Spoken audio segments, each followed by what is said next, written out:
ძალიან მნიშვნელოვან ადგილზე ვიმყოფებით. ეს არის ჯვრის მამის მონასტრის ტერიტორია.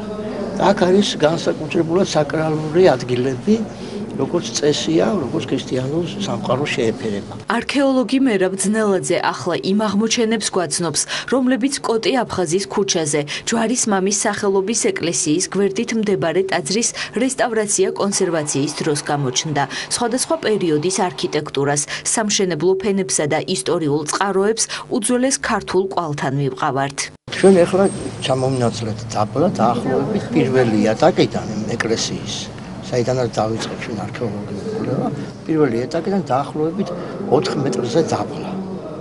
ეს არის საკურთხეველი. ეს არის ხო, თავარი ეს არის საკურთხეველი, ყველაზე წმინდა ადგილი და ყველაზე მნიშვნელოვანი. იმდენად რომ საერთოდ ტრადიციულად სადაც ეს საკურთხეველს განსაკუთრებული პატივი და განსაკუთრებული ყურადღება ექცეოდა და ექცევა დღესაც. აი ჩვენ ვხედავთ რამდენიმე იატაკის კვალს. აი დაახედეთ, აი ეს პირი ერთ-ერთი იატაკის დონეა. შემდეგი არის ხედავთ აი ეს მონაკვეთი. შემდეგ ეს იატაკი ცილდება დაბლა, აქადან აი ამ იატაკზე მოდის თვალი, ეს ნალესობა ესე იგი იატაკისთვის. ნახეთ, ქვებიც კი არის მისთვის შექმნილი სპეციალურად გამაგრებული დეტალებია, რომ შეიქმნას კიდევ ეს არის სადღაც მეოთხე იატაკი და მეხუთე იატაკზე ჩვენ ვდგევართ. ეს ტერიტორია დედაქალაქის ერთ-ერთი უმნიშვნელოვანესი ნაწილია. ტაძრის თაღებქვეშ დღეს უკვე მიწიდან რამდენიმე მეტრის სიღრმეში არსებული სამშენებლო ფენები კი პატარა ქალაქის დიდ ისტორიასა და თბილისის ეკლესიების მძიმე ხვედრს კიდევ ერთხელ გვახსენებს. ეკლესია განიცდის თავიდანვე გრევას, აშენებას და აგერ ხედავთ როგორი ჩანართებია, ანუ მინაშენები ხდება, კონსტრუქციას იცვლის გარკვეულად თვითონ ეს ეკლესია. აი დააკვირდით, აი ეს ერთ-ერთი ძველი, როგორც ჩანს, არ ვიცით, ჩანაკერი არის, აი ამ კედლისა განსხვავებული, აი თქვა, ფერებითაც კი შეგიძლიათ, აგურის ზომებითაც შეგიძლიათ. გაარკვიოთ, რომ თქვა, ესა და ის აგურები განსხვავებულია.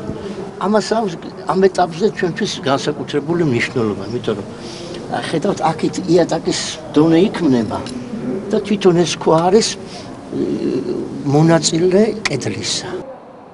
საპატრიარქოს ხუროთმოძღვრების, ხელოვნებისა და რესტავრაციის ცენტრის წარმომადგენლები ეკლესიის შემსწავლელ კომისიასთან ერთად დღეს ტაძარში მიმდინარე სამუშაოებს გაეცნენ.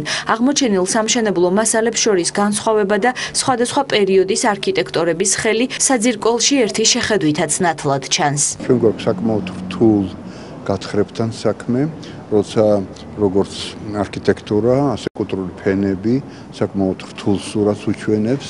პირველ რიგში არქეოლოგიური თვალსაზრისით ინტერესი იწვევს ის, რომ გუმბათის ჩამოქცევის შედეგად შეიქმნა გრევის ფენა, სადაც ჩვენ ვხედავთ ჭურჭლებს, თითქმის მთლიანს, რომელიც იყო გუმბათში გამოყენებული თაღის შესამსუბუქებლად.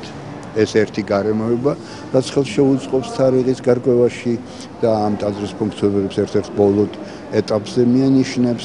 ამას გარდა ასევე არქეოლოგის მხრივ მაქვს ინფორმაცია და ნახე რა თქმა უნდა მასალა, არქეოლოგიური მასალა, რომელიც უძრავ კულტურულ ფენას არ უკავშირდება, ასევე ნაყართან არ უფრო კავშირში, მაგრამ ზოგადად განვითარებულ შუა საუკუნეებზე მიუთითებს ეს მასალა და ფრაგმენტი, რომელზეც ხელოვნებაცოდნემ უკვე გაამახვილა ყურადღება არქიტექტურული დეტალი, რომელიც ზოგი არქიტექტურის და ხელოვნებაცოდნის თვალსაზრისით შეიძლება იყოს განვითარებული შუა საუკუნეები, ზოგნი კი მას უფრო მოგვიანო ხანისად მიიჩნევენ, თქვათ მე-14 და მე-15, ეს კიდევ გაირკვევა. ეხლა ამ პირველმა სამუშაოებმა აჩვენა, რომ თვითონ ეს ეკლესია რამდენჯერმე არის დანგრეული, აღდგენილი, სხვადასხვა ცხოვრებისეული ფენები იკვეთება. ჯერჯერობით ჩანს ამ ეტაპზე დაახლოებით 5 ცხოვრების კვალი. აქვეა სამარხი, რომელიც სავარაუდოდ აღმოსავლეთის კედლის მეოთხე ფენის დაშენების დროს დაზიანებულა. ვხვდებით საფლავის ქვებსაც, ქართული მინაწერებით ოღონდ უკვე მეორადი გამოყენებით. ერთი არის გაშოტილია ქრისტიანულად თავისთავად, დასავლეთ აღმოსავლეთის დამხრობი თავი დასავლეთით და მეორე როგორც ჩანს აი კედლის გამართვისას იქნა დაზიანებული და შემდეგ მოყრილი და საინტერესოა ის არის, რომ საერთოდ გრიგორიანული წმენისათვის, რელიგიისთვის არაა დამახასიათებელი სამარხის გამართვა ეკლესიაში. ძირითადად მართლმადიდებლები საერთოდ ეს ჩვევა. ბევრი რამ თქვა, რამაც მოგცა საინტერესო შრეებს, რასაც ვიძახეთ, ხომ, საინტერესო ინფორმაცია, აი თქვა ეს ერთი ქვა არის, რომელზეც იყო წარწერა. ეს ქვები არის გამოყენებული სამშენებლო ქვებად, რომლებიც იყო აი აქ ქვემოთ დაბრძანებული და მას ეყნობოდა ესეთი კედელი, პილასტრები. აი მათი არის წარწერები, როგორც ჩანს, ყველა ეს ქვა არის საფლავის ქვები, საიდანღაც მოტანილი. ან ამავე ადგილას იყო, როცა მიმდინარეობდა მშენებლობა, ხო? საფლავის ქვებზე წარწერა ქართულად არის შესრულებული, ეს თავიდანვე როცა ნახეთ პირველად უკვე ვიცოდით და ჩანს თარიღი. არის და 1792. პლატონ იოსელიანი წერს, რომ ის ხედავს ტაძარს, რომელიც დგას, მაგრამ მშენებლობაც მიმდინარეობს კიდე და ამბობს, რომ მისი მშენებლობაო დაიწყო 1793 წელს, თარიღი 2 წლით ადრე, ვიდრე აღა მაჰმად-ხანის შემოსევები იქნებოდა თბილისში. ეს საფლავის ქვა გაძლევს თარიღს 1792 წელს, 1 წლით ადრე. შესაძლოა სწორედ რომ ფაქტია რომ რადგან ეს ქვა აი აქ ამ დონეზეა, ეს გვეუბნება რომ მისი მშენებლობა მართლაც რაღაც აი ამ ხანებში მე-19-ის დასაწყისში, მე-18-ის ბოლოს უნდა დაწყებულიყო. ანუ აღა მაჰმად-ხანის შემდგომ პირდაპირ შეიძლება დაიწყო მშენებლობა და ეს ქვები გამოიყენეს საფუძვლად პილასტრების. ყველგან ესია გამოყენებული. რატომ ეს თავიდანვე აჩვენებდა ეს უკვე ვარაუცრო, მის ქვემოთ უნდა ყოფილიყო ისეთი შრეები, რომელიც სიმყარის საშუალებას არ აძლევდა ტაძრის მშენებლობისთვის და საჭირო გახდა აი ამ კუთხეების ესე მოჭრა და ამ სიმყარის თავის თავზე აღება. ეკლესიის ისტორია ქრონოლოგიურად სხვადასხვა პერიოდს მოიცავს. საერთო სურათის შექმნაზე სპეციალისტები სამშენებლო ფენებსა და ისტორიულ წყაროებზე დაყრდნობით მუშაობენ. რომ ჩვენ ვიცით რომ ამის გვერდით სულ 20 მეტრია ჯვარის მამამდე, ხომ? ძალიან ახლოა ერთმანეთთან ეს ორი ტაძარი. ჯვარის მამა არის ერთ-ერთი უმნიშვნელოვანესი პუნქტი, ასე ვიტყვი ახლა საქართველოში, თბილისის დედაქალაქისთვის, სატახტო დედაქალაქისთვის. ჩვენ ვიცით რომ ვახტანგ გორგასალმა დედაქალაქი დააფუძნა, ასე როცა ვამბობთ, რას გულისხმობს? ლიტურგიული წესი მაშინ მოქმედებდა იერუსალიმური, რომელიც რამდენიმე ტაძარს საჭიროებდა იმისათვის, რომ ლიტურგია აღსრულებულიყო. ეს არის მოძრავი ლიტურგია, მიმოსვლითი ლიტურგია და მწუხრი რომ ერთ ტაძარში ტარდებოდა, ვთქვათ, შემდგომ ცისკარი სხვა ტაძარში იყო და დღესასწაულის მიხედვით, ვთქვათ, ტაძარში, მეორე ტაძარში, მესამე ტაძარში ტარდებოდა უკვე ლიტურგია. ანუ ეს არის მოძრავი სახის ლიტურგია, რომელიც საქართველოში მე-10 საუკუნემდე არსებობდა. აი ამ თვალსაზრისით საქართველოს ვიცით რომ თბილისში ვიცით რომ ჯვარის მამის ეკლესია არის გოლგოთა.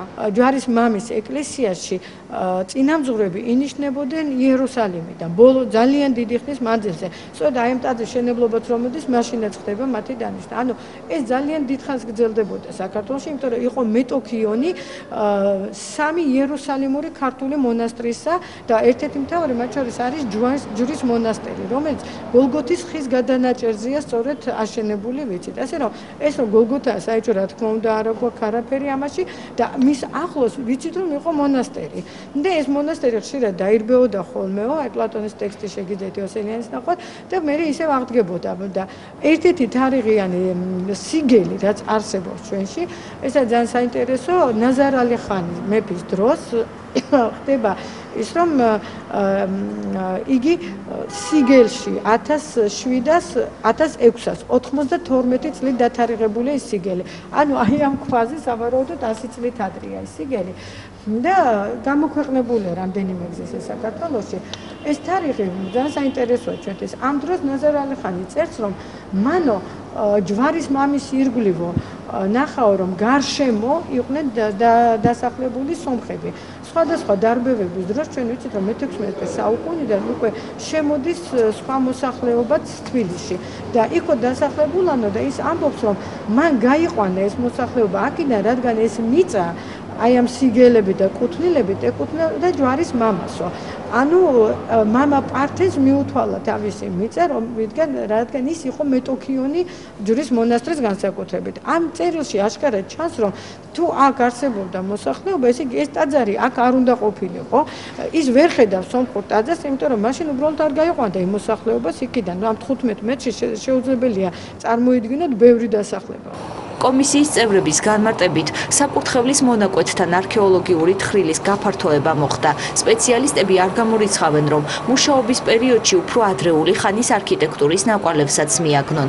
თავად ეკლესიის გამაგრებით სამუშაოებს კულტურული მემკვიდრეობის დაცვის ეროვნული სააგენტო უზრუნველყოფს. კომისიის წევრები იმედოვნებენ, რომ შეთანხმებული მუშაობის შედეგად ტაძრის საძირკველში არსებული ძველი ქართული საეკლესიო ხუროთმოძღვრება მთლიანად წარმოჩინდება.